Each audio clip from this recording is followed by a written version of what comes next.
안녕하십니까. WTO와 FTA의 발표를 맡게 된 정병수입니다. 국제통상체제의 패러다임 부분을 같이 접목하여 발표를 드리도록 하겠습니다. 발표드릴 내용으로는 첫 번째 무역정책, 두 번째 GATT, 세 번째 WTO, 네 번째 FTA, 이 네 가지 분야의 순서대로 말씀을 드리도록 하겠습니다. 우선 첫 번째 무역 정책입니다. 운송수단의 발전으로 각국에서는 무역이라는 것을 하게 되고 그 무역이 활발해짐에 따라 무역과 관련된 각국의 입장이 반영된 정책이 나오게 되었는데 이러한 정책들이 무역 정책입니다. 국가가 무역을 규제하는 것은 수출입을 촉진하는 적극적인 면도 있지만 이뿐만 아니라 이를 억제하는 소극적인 면도 양면성으로 존재하고 있습니다. 극단적인 경우에는 상품의 성격과 사태의 위급여에 따라 수출입을 금지하기도 하고 있습니다. 무역 정책은 무역 그 자체만을 확대시키는 방향을 취하는 것이 아니고 다른 국민 경제의 사정과 균형을 유지하면서 국민 경제 전체의 확대 발전을 지향하고 있습니다.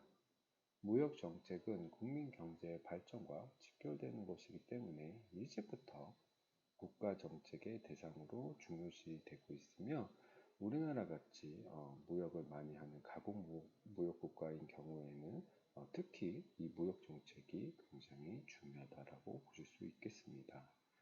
무역 정책을 나눌 수 있는 종류 중에 크게 두 가지 종류로 나눠본다면 첫 번째는 보호무역주의, 두 번째는 자유무역주의라는 종류로 두 가지 정도로 나눠볼 수 있겠습니다. 보호무역주의는 국가가 관세, 수입할당제, 그 밖의 수단으로 외국 무역에 간섭하여 국내 산업 또는 고용을 보호하려고 하는 주장을 말합니다. 유리한 무역 소재 흑자에 의한 귀금속과 외화의 축적을 목적으로 한 중상주의적 보호는 별도로 하더라도 자유무역주의에 대항하여 일어난 근대적 보호주의 같은 경우에서는 다음과 같은 근거로 바탕을 하고 있습니다. 첫 번째로는 유치산업 보호 육성, 두 번째로는 고용량 증대를 위한 보호무역, 세 번째는 임금 안정을 위한 보호라는 이 세 가지 근거를 바탕으로 하여 자유무역주의에 대항하여 보호무역주의가 발생되고 있습니다. 보호무역주의와 반대되는 개념의 자유무역주의 같은 경우에서는 국가 권력에 의한 보호, 통제, 제한, 금지 등의 간섭이 없는 자유로운 외국 무역을 자유무역이라고 하고 있으며 19세기의 자유무역주의는 중상주의적 무역 통제 정책의 비판으로부터 발생하였고 리카도의 비교 생산비 원리에 의하여 이론적인 기초가 부여되었습니다.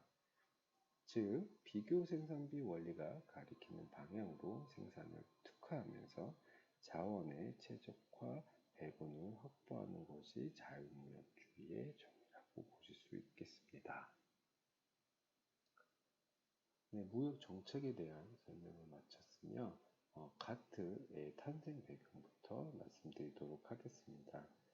가트의 탄생 배경으로는 세계 대공황, 보호무역주의, 그리고 2차 세계대전, 또 가트라는 세 가지 테마에 따라 탄생 배경을 정리할 수 있겠습니다.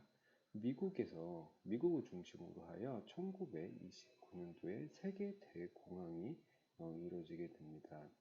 이때 미국 같은 경우에서는 굉장한 보호무역주의를 실시하였습니다. 예로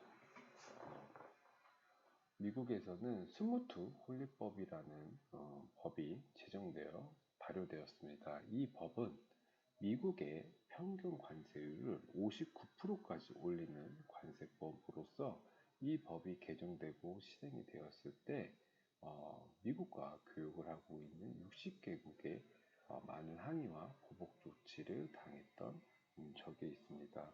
이처럼 선진국이었던 미국조차도 굉장한 보호무역주의를 수행하고 있었다는 부분이 시대적 배경으로 가지고 있습니다. 이런 보호무역주의의 근간으로 하여 1939년도부터 45년도까지는 2차 세계대전이 발생되게 됩니다.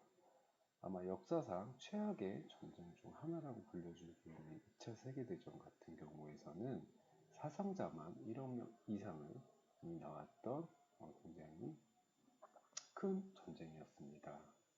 따라서 이러한 전쟁이 종료된 이후에 많은 국가들의 도시가 폐허로 변하게 됩니다. 따라서 이렇게 폐허로 변한 도시들을 복구하기 위해서 각 국가에서는 많은 물자들 재화가 필요하게 됩니다.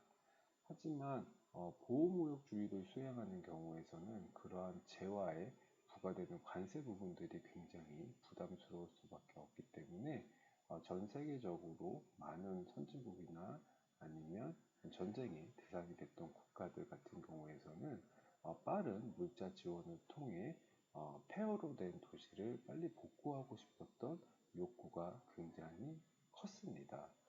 이러한 욕구를 반영하여 보호무역주의를 주로 많이 선택하고 있었던 국가들이 자유무역주의가 필요하다라는 논의가 시작하게 되었고, 그러한 여러 시대적인 배경에 따라서 관세 및 무역에 관한 일반협정이라는 가트가 1947년 탄생하게 되었습니다. GATT 관세 및 무역에 관한 일반협정은 제네바 관세협정이라고도 불려지고 있습니다. 1947년 제네바에서 23개국이 관세 철폐와 무역 증대를 위하여 조인한 관세 및 무역에 관한 일반 협정으로서 1995년 세계무역기구로 대체되기 전까지 전 세계에 120여 개국이 가입을 하였으며, 한국 같은 경우에서도 1967년 4월 1일부터 정회원국으로 가입을 하여 최빈국 대우로서 경제성장에 많은 도움을 받았던 협정입니다. 가트라는 협정의 주요 내용으로는 회원국부 상호 간 다각적 교섭으로 관세율을 인하하고 회원국끼리는 최고 대우를 베풀어 관세의 차별을 제거하는 부분들이 주요 내용 중에 하나였습니다. 그뿐만 아니라 기존에 갖고 있었던 특별관세 제도에 대한 부분들도 인정하였으며, 수출입 제한을 원칙적으로 폐지하려고 하였으며, 수출입 절차와 대금 지불의 차별 대우를 하지 않았습니다.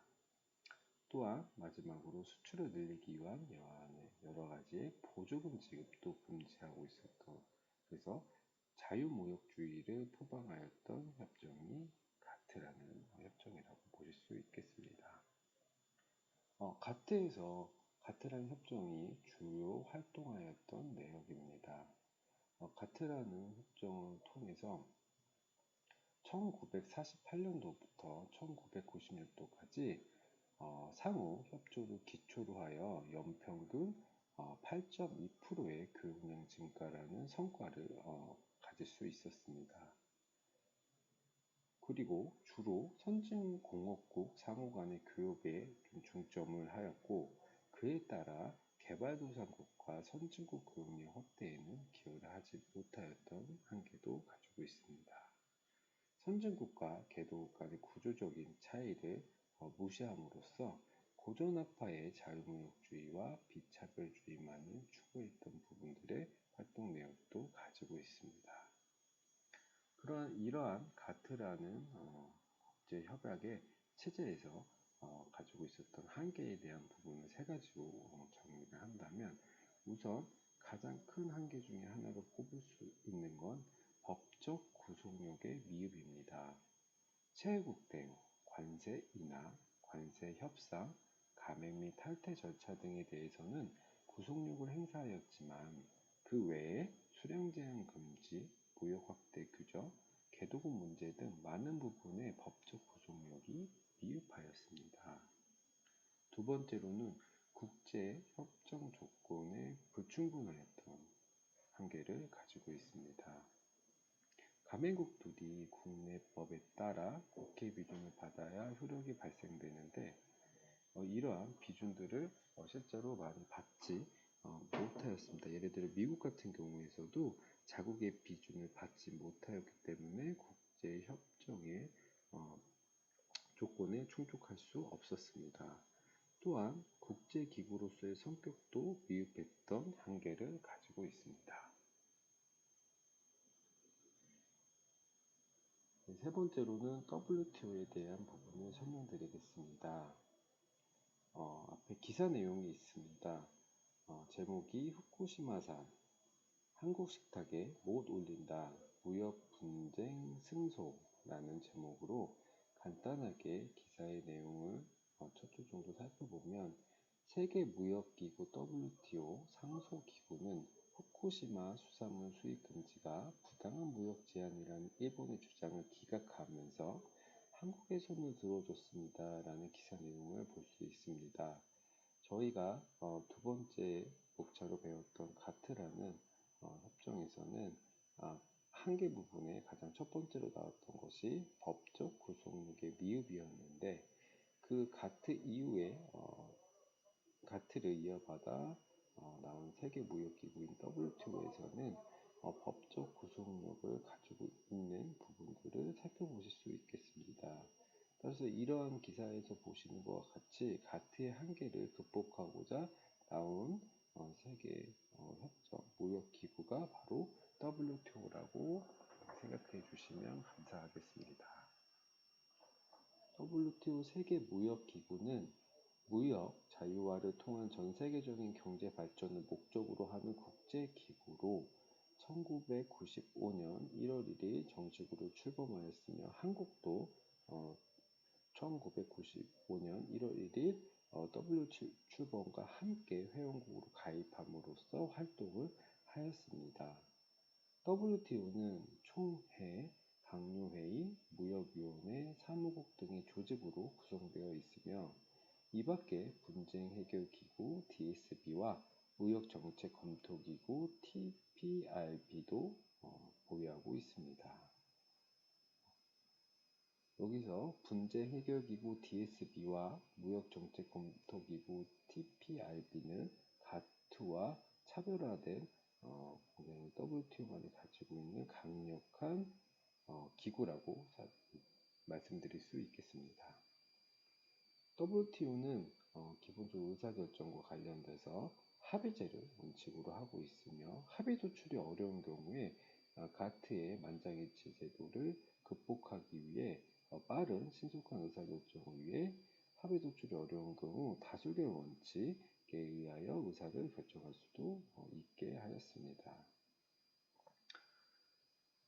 WTO 같은 경우에서는 자유무역주의 체제의 실현, 그리고 국경 없는 무한 경쟁 시대, 관세 및 비관세 장벽의 축소, 투자 및 서비스의 자유화 진전, 그리고 가트 체제의 확대와 법인 교과, 법적 구속력을 가진 기구라고 보실 수 있겠습니다.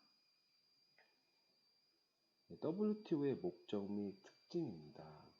당사국 간의 상호 무역 및 경제 활동이 상호 간의 생활 수준의 향상과 완전 공용 달성의 이바지, 실질소득과 유효소유의 양적, 확대 추구 같은 목적을 가지고 있다고 생각해 주시면 감사하겠습니다. 또 특징으로는 가트에서 갖지 못했던 DSI, 분쟁 해결 규칙 및 절차에 관한 협정 부분, 따라서 이 부분이 실제로 WTO의 법적 구속력이 있는 강제성을 띌 수 있게 하는 원동력이라고 보실 수 있겠습니다. 그뿐만 아니라 각국에서 수행하고 있는 무역 정책에 대한 검토권까지 세계 감시자로서 수행할 수 있는 TPRM이라는 제도도 시행을 하고 있습니다. 협상 분야의 다양성으로는 서비스 무역, 지식재산권, 무역과 관련된 투자 등 새로운 분야의 내용을 포함하고 있으며 상품 분야 중 가트에 없던 농업과 선물 분야까지도 확대하여 포함하고 있습니다. 신속한 의사결정을 위해서 가트와 같이 만장일치제를 채택하였으나 신속한 의사결정이 필요한 경우에서는 다수결을 병행함으로써 결정 시간을 줄일 수 있고 그에 따라서 신속하게 의사를 결정할 수 있도록 하여 한 것이 특징이라고 보실 수 있겠습니다. 분쟁 해결 및 조정 능력을 제고하였습니다. 회원국인 협약을 불이행할 경우 회원국들이 보상을 요구할 수도 있고 분쟁 해결 절차를 통한 강력한 제재 조치도 가능하도록 하였습니다. 또한 무역 정책과 관련돼서 주기적으로 모니터링 검토함으로써 불평등한 무역 정책을 수행하고 있는 국가들을 감시할 수 있는 특징도 가지고 있습니다. WTO의 기본 4대 원칙에 대해서 말씀드리겠습니다. 우선 최애국 대우 원칙 MFN입니다. 특정 국가에 대해 다른 국가보다 불리한 교육 조건을 부여해서는 안 된다는 원칙입니다. 따라서 다른 A라는 국가에는 세율을 5%로 그리고 B라는 국가에는 7%라는 이런 차별이 있으면 불평등을 가질 수 없고 모두 다 평등하게 동일하게 교육 조건을 부여해야 된다라는 원칙입니다. 두 번째로는 내국민 대우 원칙입니다. 수입품과 국내 제품을 동일하게 대우하여야 된다는 원칙입니다. 세 번째로는 시장 접근 보장 원칙입니다. 관세나 조세를 제외한 일체의 상품과 서비스의 공급 제한을 철회해야 된다는 원칙입니다. 네 번째로는 투명성 원칙입니다. 각국 정부 사법기관의 의사결정이나 법률 적용이 합리적이고 예측 가능해야 된다는 원칙입니다. 따라서 WTO는 최국 대우 원칙, 내국민 대우 원칙, 시장 접근 보장 원칙, 투명성 원칙을 통해서 자유무역주의를 실현하고 있습니다. 다만 이런 기본적인 원칙을 제외하고 예외적인 원칙도 규정을 하고 있습니다. 예외적인 원칙은 크게 두 가지로 소정의 요건을 충족하는 경우 합리적으로 예외를 인정하고 있습니다. 경제 발전 단계의 차이에 의한 개발도상국의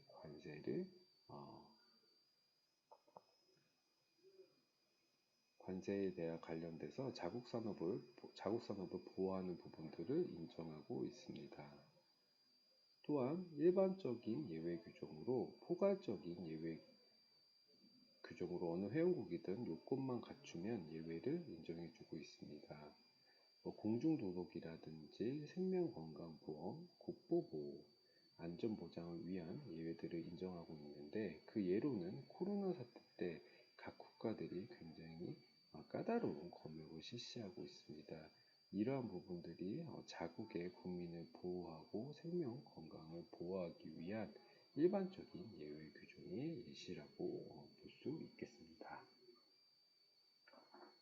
WTO 체제 및 주요 협정에 관련 내용입니다. 당의 WTO 협정문은 최종 의정서, WTO 설립 협정 및 부속서, 그리고 강요 결정 선언으로 크게 세 가지로 구성이 되어 있습니다. WTO는 많은 분들이 다자가 무역협정이라고 알고 있지만 실제로 구성된 부속서 4의 부분에서는 복수가 무역협정에 대한 PTA도 구성을 하고 있습니다. 부속서 1 같은 경우에서는 굉장히 중요한 부분들을 많이 담고 있습니다. 부속서 1A 같은 경우에서는 상품교역협정 MTA 13개 분야 그리고 가트 1947년 협정을 유지하여 받아들였으며 그걸 근거로 하여 농산물협정, 섬유 및 의류협정, 기술장벽협정, 반덤핑협정, 관세평가협정, 수입허가협정, 보조금 및 상계관세협정, 위생검역조치협정, 무역 관련 투자조치협정, 혼적정 검사협정, 원산지 규정협정, 세이프가드 협정 등을 규정하고 있습니다. 부속서 1B 같은 경우에서는 서비스 교육협정 GATS, 부속서 1C 같은 경우에서는 지적재산권 협정 TPRM을 규정하고 있습니다. 가트와 가장 큰 차이를 보이고 있는 WTO의 부속서 2, 3의 내용으로는 우선 부속서 2 같은 경우에서는 각국에 발생되는 여러가지 무역 분쟁과 관련돼서 해결을 할 수 있는 DSU라는 분쟁 해결 협정을 규정하고 있습니다. 또한 각국에서 수행하고 있는 무역 정책과 관련된 제도가 실제로 다른 국가들의 차별성이나 특혜를 주지 않는지에 대한 부분을 검토할 수 있는 TPRM, 즉 무역정책 검토 제도를 부속서 3에서 규정하고 있습니다. 부속서 1부터 3까지는 앞전에 말씀드렸던 것과 같이 다자간 무역협정과 관련된 MTM이고 실제로 다자간이 아닌 복수간 무역협정과 관련된 PT 14개 분야로는 정보조달협정, 민간항공기 무역협정, 국제낙농협정, 쇠고기협정 등을 보유하고 있습니다. WTO 체제의 조직으로는 2년에 한 번씩 개최되는 강요회의를 기준으로 하여 매번 현안에 대해서 논의를 할 수 없기 때문에 상설회의로서 1번 이사회를 규정하고 있습니다. 1번 이사회로는 상품교역위원회, 그리고 서비스교역위원회, 그리고 지적재산권 부분이 있습니다. 그뿐만 아니라 부속서 2와 3에서 규정하고 있는 무역분쟁기구인 DSB, 그리고 무역정책검토기구인 TPRB도 조직으로 가지고 있으며, 그뿐만 아니라 무역환경위원회, 무역개발위원회, 국제수지위원회 등 다양한 운영위원회도 조직으로 보유하고 있습니다. 저희가 두 번째, 세 번째 배웠던 가트와 WTO에 대해서 간단하게 네 가지 분야로 비교해 보겠습니다. 가트 같은 경우에서는 국제기구 성격을 살펴보면 국제협정 성격, 그리고 분쟁 분야별로 산재되어 있던 부분들의 특징을 가지고 있습니다. 하지만 WTO 같은 경우에서는 국제협정이 아닌 법인격 부분을 가지고 있었으며 분쟁 해결을 전담할 수 있는 법적 효력을 가지고 있는 기구며 상설 기구를 설치하여 운영하고 있어 국제기구의 성격이 조금 더 많이 강하다고 보실 수 있겠습니다. 관세 및 비관세와 관련돼서는 가트 같은 경우에서는 관세 인하만 주력을 하였으며 비관세 철폐를 선언적으로만 규정을 하였습니다. 하지만 WTO에서는 일률적 관세 및 비관세 부분을 진행하였으며 비관세 장벽 철폐도 선언적이 아닌 굉장히 강화하는 부분의 성격을 가지고 있습니다. 무역 규율 범위와 관련돼서는 가트 같은 경우에서는 주로 공산품의 상품들을 규정하였고 WTO 같은 경우에 가트보다는 조금 더 많은 넓은 범위로 공산품과 농산품 등 좀 더 많은 넓은 분야를 상품 무역 규율로 범위로 규정하였습니다. 또한 새로운 규범으로는 가트 같은 경우에 서비스 지적재산권 투자 조치에 관련된 규범들은 규정되어 있지 않았습니다. 하지만 WTO에서는 이러한 부분들에 대한 새로운 규범을 더 규정함으로써 더 넓은 의미의 자유무역주의를 일으켰다라고 보실 수 있겠습니다. 네, 이것으로 제가 첫 번째 발표드릴 무역정책, 가트, WTO에 대한 설명을 마치고 다음 주에는 FTA와 관련된 부분들을 설명드리는 것으로 찾아뵙도록 하겠습니다. 긴 시간 강의 들어주셔서 굉장히 감사합니다.